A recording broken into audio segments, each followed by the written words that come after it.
Pantozzi. I'm the editor-in-chief of themarysue.com. Welcome to Women Creating Awesome. Thank you. Yeah, so that's what I do. I do other things when I have time, which I don't currently, being the editor-in-chief, but I will let these two lovely ladies take on their own introduction so I don't forget anything they do. Yeah, my business card just gets bigger and bigger. I'm Amber Love, and I podcast, and I write comics, and I write prose, and I am also a figure model, so it's a different type of working with the arts. And I blog a lot, so it's all different kinds of writing, usually. But turn over to Jenny. I'm Jennie Wood. I am a writer. I'm the creator of Flutter, which is a graphic novel series on 215 Inc. I also wrote a young adult novel in the last year on 215 Inc.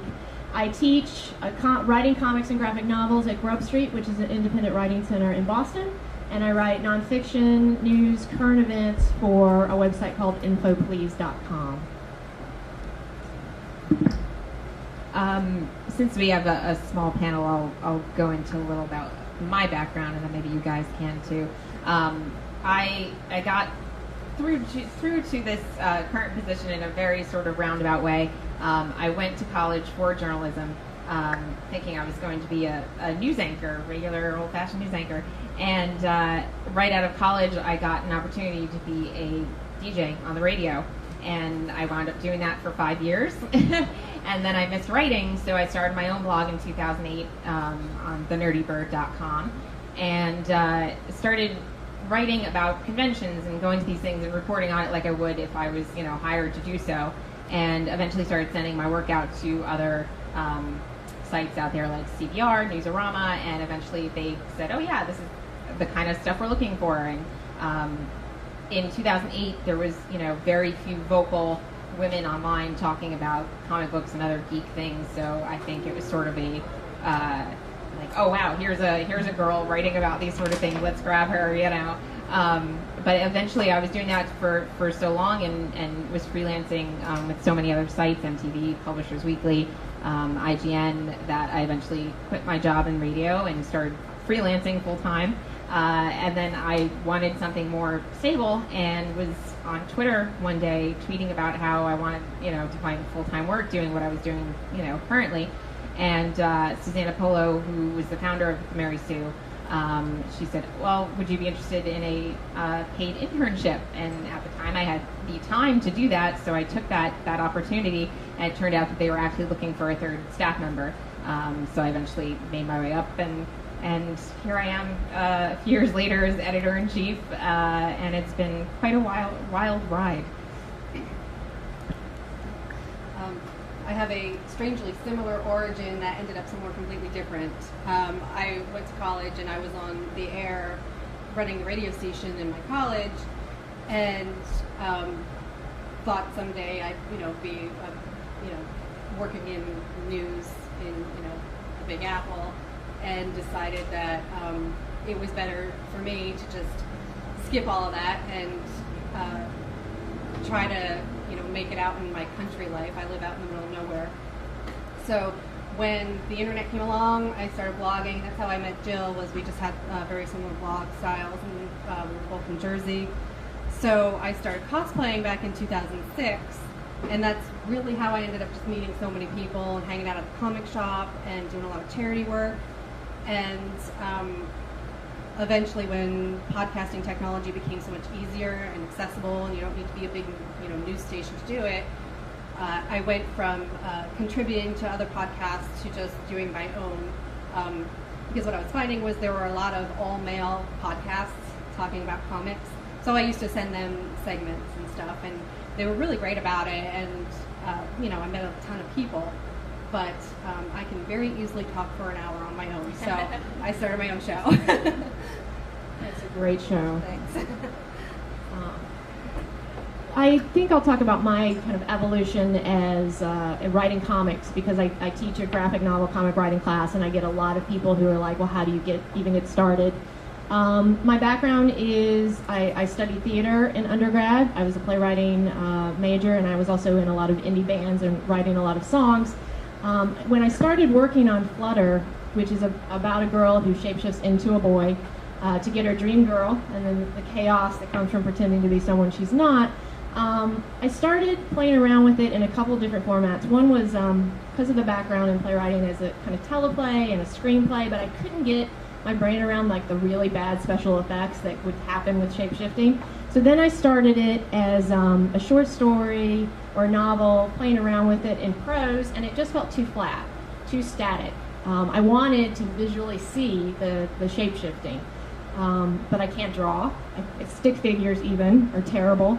So around that time I was reading a bunch of graphic novels. I grew up reading comics, but like most people got away from it in high school and college, and found my way back to it through graphic novels, through Fun Home, through Brian K. Vaughan's Why the Last Man, through Craig Thompson's Blankets.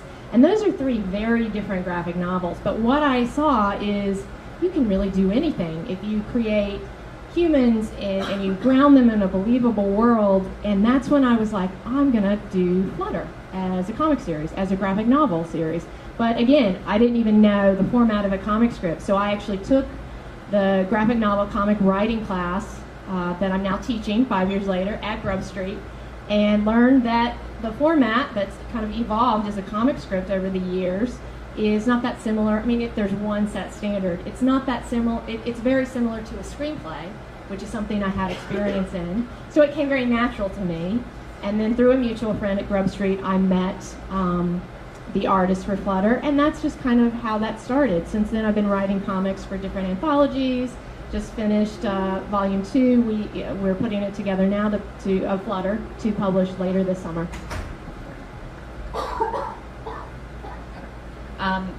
I wanted to speak about crowdfunding a little bit and how that has, just changed the landscape of where we are entirely. I have no personal experience with it, but I know plenty of people who have had both, successful and failed Kickstarters and, Indiegogos and all that sort of thing. What is your experience been, both either in your own creative process with those sorts of things, or just how you feel about that personally with other creators that you enjoy?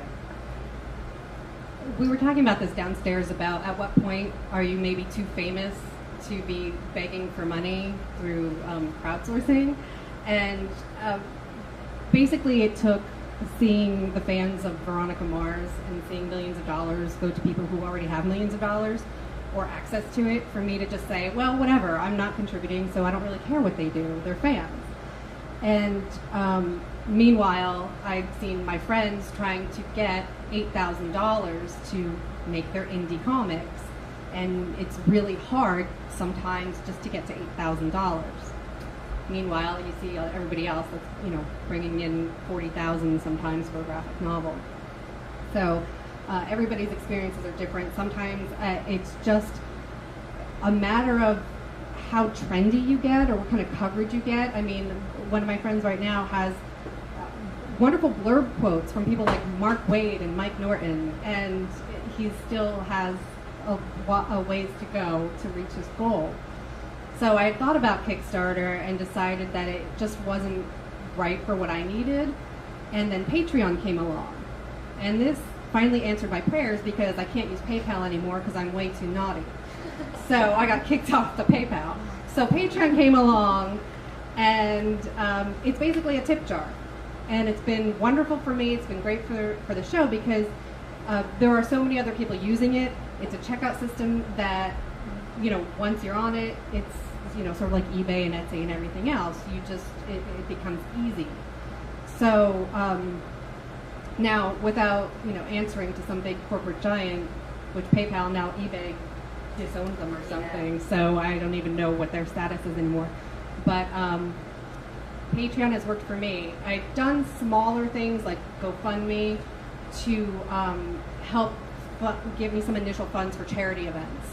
We had some costs that we wanted to offset, and so I just needed like $300 to get some like USB drives and get some other things done.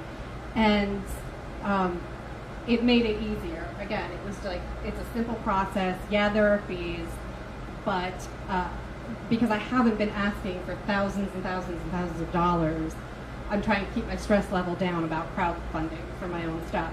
And right now it's working. It's stressful enough. Jennie did a completely different thing where she actually needed to fund her whole process and get the printed stuff. Well, that's the other thing, like the mailing and shipping and stuff. You're gonna have to talk about that. Thankfully, I learned all about like DIY, do it yourself, but being in indie bands and in Chicago and carrying my own equipment up many stairs, and then also I helped plan Lady Fest Midwest, which was this 4-day festival in Chicago, and then all the reunions we've had since, and that was just so much of like and in terms of like this Kickstarter I just did, we got to almost 300 backers. So in terms of mailing those out, I feel like that's very manageable. So I'm not stressed out about that. I did have a hesitation with doing a Kickstarter just because it is a ton of work. Even though I knew I could handle it, but anything that takes you away from the writing, takes you away from the creative process, you really do have to think about. I have no problem with crowdfunding, and from the standpoint of my giving. I love supporting my fellow creators and artists and writers. I have a really hard time asking for help. I am the type of person that I will stay up all night getting something done. I will, move myself rather than ask someone. That is just a problem I have. That's a problem that I grew up in my household, where like asking for something was seen as weak. So actually for me, on an emotional level and a personal level, doing this Kickstarter was really, really good. I also, the artist that I work with on Flutter, Jeff McCumsey, has had very successful Kickstarters for his zombie comic anthology, Fubar, which any anthology tends to do, or a lot of anthologies tend to do very well on Kickstarter because you've got a lot of people involved, and they have friends and then they have friends, a lot of different artists and writers. So I got to learn the ropes from him, and I love collaborating with people, so it was another chance to collaborate with him beyond just the art of Flutter. We got to collaborate on an actual crowdfunding, an actual Kickstarter, and I just learned so much from him. It's interesting that you brought up the aspect of, as a person who's not comfortable with asking for these sorts of things, it's from my perspective as a journalist, I can't even tell you the amount of Kickstarters and crowdfunding projects that we see in our tips box, every single day, and it got to the point for us like a year or two ago where we couldn't keep highlighting everything because there was too much, and if you did one then it felt like you were being rude to somebody else, but I think what goes along with that is like you can't not do that. You can't not email and put yourself out there on social media and everything because it may seem like you're being too pushy or whatever, but someone is going to pick something up eventually and give you that little opening that you might need to get even more in there. But also you spoke on collaboration. Obviously it's much different for me. I've done part of a book anthology called Chicks Dig Comics from Mad Norwegian Press, and that was my first. I had editors for my freelance work, but that was just, oh, here I'm catching all your spelling and grammar mistakes, nothing too serious. But having an actual, editorial process and going through and them making suggestions and saying, well, could you go more in depth into this part? I think people will react more to. It was really a great learning experience for me. Have you had those kinds of experience with someone who was working above you per se that, Yeah, I've had both types of processes, really hands-off and really hands-on because of anthologies, and they're all run differently. When it came to doing the Comics Against Bullying anthology, which is by Northwest Press, and I don't have a booth, but they have a booth downstairs, so you can go get it there. They were really hands-off. They just loved people's stories. They wanted to give creators all the freedom that they possibly could. And I had a really wonderful collaborator in Karen Balevsky, who's an artist that I trust because I've known her for so long and I know she does great work. And but then there were other anthologies where the publisher was also the role of the editor, and she would come back and make these story suggestions and say that the story is too big, cut it down, make the scene tighter, and it's so every single project is going to be some kind of learning process. But I also, like Jennie went to Grub Street, but I was part of an online class and workshop called Comics Experience. So I got used to hearing the different types of feedback, where some people are really, really short in their feedback and just, they enjoy something or they don't, or maybe they love a character or whatever. And then other people will give you like a page-by-page breakdown of their feedback. So it's really, every single project ends up being a really different experience. What I love about indie comics is you can really choose who you work with indie publishers. I got to choose which indie publisher to go with Flutter. I had enough interest where I chose 215 Inc. I'd met those guys. They at a Boston Comic Con. They were 2 tables down, and I just loved them. Got to work really closely with them and choose Flutter's release date and all of that. And then when I was shopping my young adult novel, A Boy Like Me, which features a transgender teenage Southern boy protagonist, I had an agent and he was shopping it to traditional publishers. And while we were waiting to hear back, we heard back from a couple. They loved it. They loved the writing, but they had another LGBTQ title, which means they had anything that fit under that umbrella. And I got tired of waiting, and 215 Inc. offered to publish A Boy Like Me. And I'm like, then I can choose the cover artist, to make sure it doesn't have some boy's face on it. I can keep the title, the content. I also have a say on all the press releases so that the language is not misused in describing a book with a transgender protagonist, which can be an issue. And I got to pick which editors that I worked with. And I worked with 2 freelance editors on A Boy Like Me. I also went to a teenage trans male consultant who, I had him as a consultant on the book, who just went through the whole book with me. So I get to pick and choose who I work with Flutter. I can, go to a freelance editor.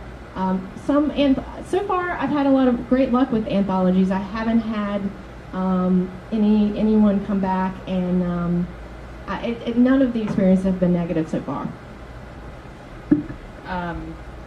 How do you both deal with negative criticisms? Because obviously in the internet age, we see a lot of terrible things said online, whether about us or people we know or strangers that we take offense to.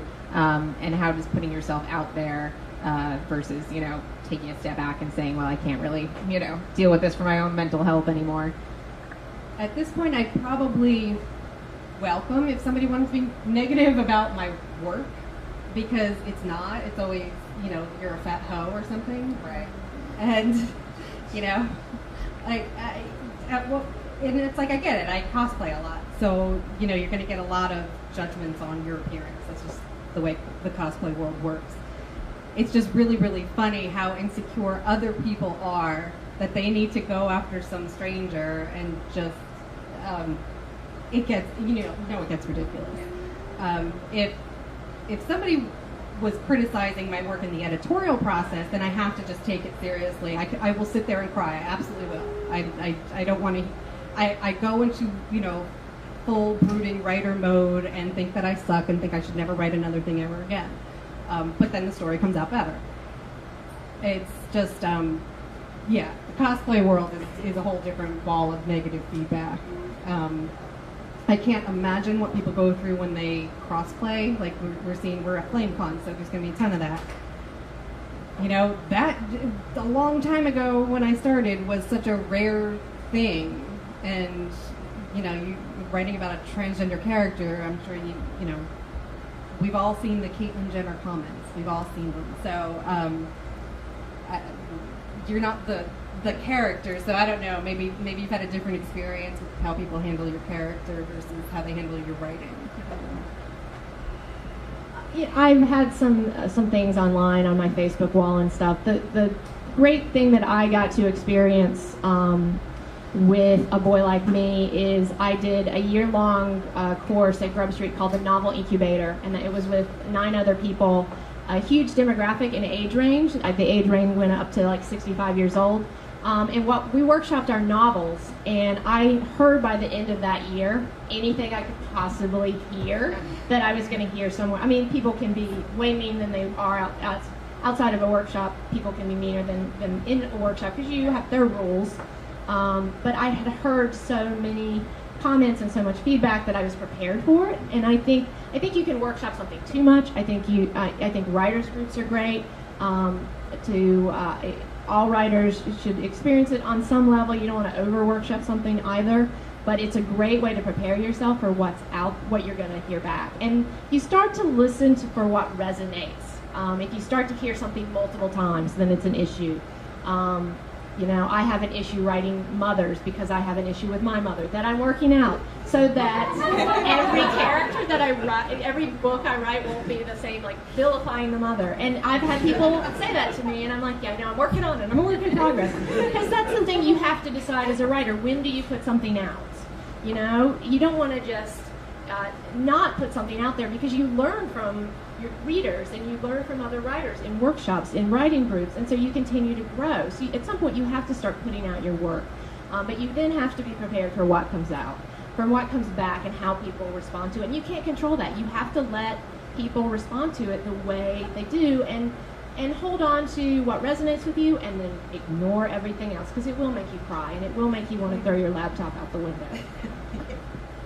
It's a cliche question to ask, but I think one that everyone always kind of likes to hear the answer. But where do you get your inspiration from? And when you're having that hard time that I'm sure pretty much all creative people have, when you just can't think of what to do next, what do you do to overcome that? Every once in a while there'll be something that's just in my head for a long time and eventually works its way out into a story, but for the most part, it's the news. I watch a tremendous amount of TV right now, and the story that's actually in the Comics Against Bullying book was based on, from me hearing a true story about a girl who's underage, high school age kid, and was sexting a boy, and then what happens when that gets perpetuated throughout the school. And and now this is unfortunately not a rare thing, and you hear it about a lot. So there's just this sadness and this almost, I guess, I don't think it's an epidemic, but it's a lot more awareness now of what teenage girls are going through, and many of them are taking their own lives, and we see this especially with transgender girls who are trying to make their way through high school, which has got to be impossible because I hated high school. So I can't imagine going through that kind of questioning. But now with sexting, every celebrity's had a sexting scandal at this point. So one of the things that struck me on the news and through Twitter, I get a lot of my news from Twitter, is how particularly girls of color are ignored in the news. And when things like Steubenville happen, it becomes big national headlines because it was some cute blonde white girl. So it was really important to me to take that kind of news story and make it address somebody more marginalized, somebody who might not ever make the national news. And unfortunately there's a lot of crap in the news that's good fodder for writing crime stories. Other things are just from TV and also from meeting people. So yeah, I mean, definitely everybody ends up somehow in a book. It just happens. The novel that I'm working on and still editing, my own personality is in 4 different characters. It's just, even the Asian one, it's just one of those things where I have no connection to Asian culture at all, but she represents me in a really good mood. And so, so it just happens. You do end up just sometimes, I guess, taking way too much